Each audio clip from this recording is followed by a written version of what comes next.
முடி வந்து திக்கா வளரணும், நீளமா வளரணும், அடர்த்தியா இருக்கணும், வெட்டுனாலும் சீக்கிரம் வளரணும். இந்த மாரி ஹெல்த்தியா இருக்கணும், பார்க்கறக்கே நல்லா ஆரோக்கியமா இருக்கணும்னு சொல்லி நெறைய விஷயங்கள் வந்து நமக்கு தோணும். ஆனா, இப்போ நம்ம வந்து ஒரு நிலத்துக்கு உரம் நல்லா போட்டா தான் அந்த செடி வந்து நல்லா வளரும். அதே மாரி தான் நம்ம உள்ள நல்லா பசுமையா, நல்ல ஆகாரம் எடுத்துக்கும்போது, முடி வந்து நீளமாவும், அடர்த்தியாவும் வரும். நம்மளோட முருங்கைக்கீரை அதில அவ்ளோ சத்துக்கள் இருக்கு. இரும்பு சத்து அதில இல்லாத விஷயமே இல்ல. ஃபோலிக் ஆசிட்லாம் ஹேருக்கு ரொம்ப முக்கியம். ஸோ, அத நம்ம தொடர்ந்து சாப்பிடும்போது உங்க முடி வந்து நீளமா வந்து வளரும். அது தொடர்ந்து சாப்பிட்றதுக்கு ரொம்ப கஷ்டமான விஷயம். டெய்லி நம்ம சுத்தம் பண்ணி அப்படிலாம் சாப்பிட முடியாது. அது கசப்பு தன்மையும் இருக்கும்.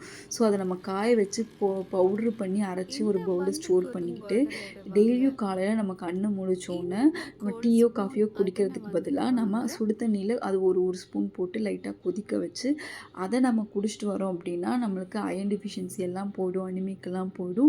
முடி நல்லா நீளமா வந்து கண்டிப்பா வளரும். அண்ட் அதில வந்து அது மட்டும் இல்லாம மினரல்ஸ், ஆன்டி ஆக்ஸிடென்ட்ஸ் அதே மாரி நெறையா இருக்கு. உங்களுக்கு இம்யூனிட்டி எல்லாம் கூட வந்து நல்லா பூஸ்ட் பண்ணும். உங்களுக்கு ஹெல்த்தி கட்டுமே ரொம்ப முக்கியம். ஸோ உங்களோட உடம்புக்குள்ள இருக்கிற எல்லாமே சரியா இருந்தா தான் உங்களோட முடி ஆரோக்கியமும் சரியா இருக்கும். ஸோ பிளட் அண்ட் கொலஸ்ட்ரால் லெவலையுமே கம்மி பண்ணும். அதே மாரி உங்களுக்கு நல்ல எனர்ஜி குடுக்கும். அண்ட் டெய்லி நீங்க டயர்டா ஃபீல் பண்றது எல்லாத்தையுமே வந்து அது தடுக்கும். ஸோ உங்களோட ஹேர் குரோத்துக்கு இது ரொம்ப ரொம்ப ஹெல்ப்ஃபுல்லா இருக்கும்.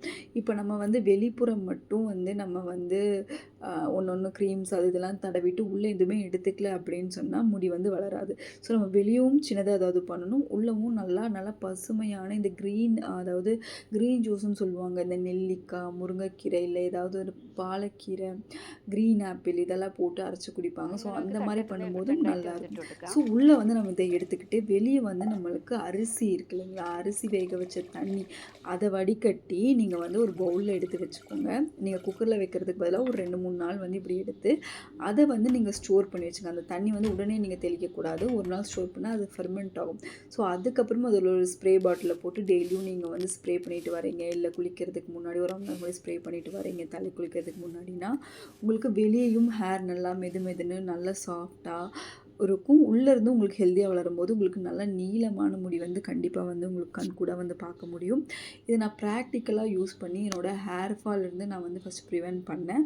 அதுக்கப்புறம் கொஞ்சம் கொஞ்சமா என்னோட போன அடர்த்தி வந்து திரும்ப வந்தது. ஸோ நீங்க இத ஸ்டெப் பை ஸ்டெப்பா தான் அச்சீவ் பண்ண முடியும். இது ஒரு நாள்ல வந்து நடந்துருமான்னு கேட்டீங்கன்னா கிடையாது. தொடர்ந்து 3 மாதங்கள் வந்து நீங்க அந்த முருங்கைக்கீரை தழையையும், அ தொடர்ந்து வந்து வாரத்துக்கு 1 முறை அல்லது 2 முறை வந்து நீங்க அந்த அரிசி தண்ணியும் நீங்க போடும்போது, உங்களுக்கு கண்டிப்பா வந்து 3 மாசத்துல நல்ல ஒரு ஹேர் குரோத் வந்து பார்க்க முடியும். ஹேர் ஃபாலும் கண்டிப்பா வந்து குறைஞ்சிருக்கும். இத கண்டிப்பா வந்து நீங்க வந்து நடைமுறைப்படுத்துங்க. ஒரு வாரத்துக்கு 3 டைம் கட்டாயம் தலை குளிங்க. முடி நல்லா வளரும்.